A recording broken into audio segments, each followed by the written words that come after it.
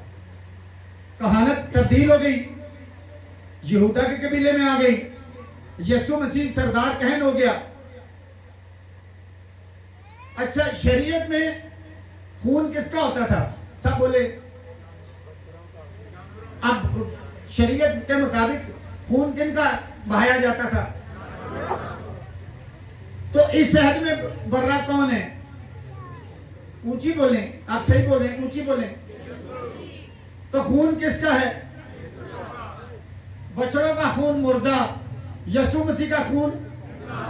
ان کی ہیکل زمین پر, ہماری ہیکل آسمان پر.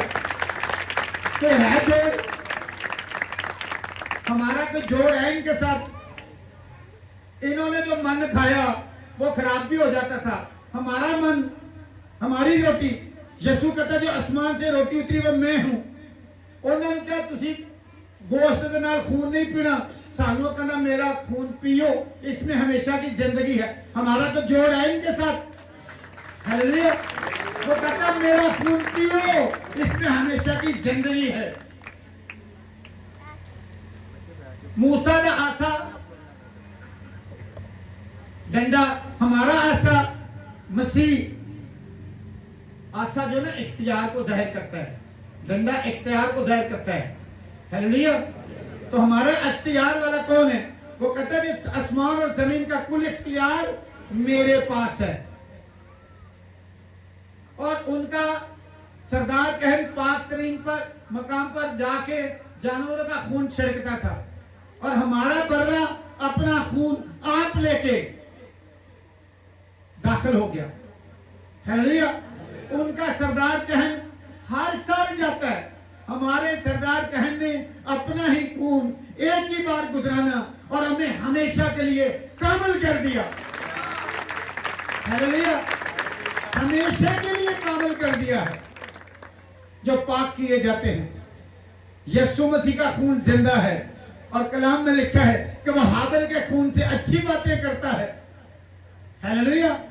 آپ دیکھیے, ہمارا سردار کہن زندہ ہے اور عبدالآباد زندہ ہے. ہلیلویا. اور ہم بھی جتنے اس کے خون سے کورڈ ہیں, خوشخبری یہ ہے, ہمارے سردار کہن کی طرف سے خوشخبری یہ ہے کہ آپ میں سے جتنے بھی یہ سمجھتے ہیں کہ میرا بدن یسوع مسیح کے خون سے کورڈ ہے, وہ ہمیشہ زندہ رہیں گے مسیح کے ساتھ. ہلیلویا. وہ مسیح کے ساتھ ہمیشہ زندہ رہیں گے. انہیں کہنا کہ جہاں میں جاتا ہوں تمہیں بھی وہاں لے کے جاؤں گا. میں جاتا ہوں. اس نے کہا کہ وہ زندہ ہونے والوں میں پہلا پھل, اور اس کے بعد اس کے لوگ. اس وقت جب یسوع آئے گا, پہلی قیامت ہوگی, تو جو مسیح میں سوئے ہوں گے وہ اٹھ کے اس کا استقبال کریں گے, اور جو زندہ ہوں گے وہ جلالی بدن اختیار کر لیں گے. ہلیلویا. یہ خوشخبری ہے جو دوسری قوموں کے پاس نہیں ہے. دوسری قوموں کے پاس ایسی امید نہیں ہے کہ ان کا خدا زندہ خدا, ان کا برا زندہ ہو. ہلیلویا. ہمارا سردار کہن بھی ہمیشہ زندہ ہے, ہماری روٹی بھی ہمیشہ زندہ ہے, ہمارا خون بھی ہمیشہ زندہ ہے, اور ہماری امید بھی ہمیشہ زندہ ہے, اور وہ خداوند یسوع مسیح ہے. ہلیلویا. تالی کو بجا دیا کریں. اس کو میں کلیئر کرنے کے لیے آپ کو آگے اور لے کے چلتا ہوں تھوڑا سا, بلکہ کیونکہ جس بابت یہ باتیں کہی جاتی ہیں وہ دوسرے قبیلہ میں شامل ہے. اب آپ کو بات کی سمجھ آ گئی کہ مگر جس کی بابت یہ باتیں کہی جاتی ہیں وہ دوسرے قبیلہ سے ہے. مطلب وہ تو صدیق کے قبیلہ سے ہے, یسوع مسیح یہودا کے قبیلہ میں سے ہیں, اور شریعت والے لاوی کے قبیلہ میں سے ہیں. بات کی سمجھ آئی ہے؟ میرا خیال ہے آج بہتوں کا ذہن کھل گیا ہوگا. خداوند آپ کو برکت دے. ہلیلویا. اور چنانچہ ظاہر ہے کہ ہمارا خداوند یہودا میں سے پیدا ہوا, اور اس فرقہ کے حق میں موسیٰ نے کہانت کا کچھ ذکر نہیں کیا, کیونکہ کہانت تو لاویوں میں سے ہے. اور پھر آگے دیکھیے, اور لکھا کہ جب ملک صدق کی مانند کا ایک اور ایسا کہن پیدا ہونے والا تھا جو جسمانی احکام کی شریعت کے موافق نہیں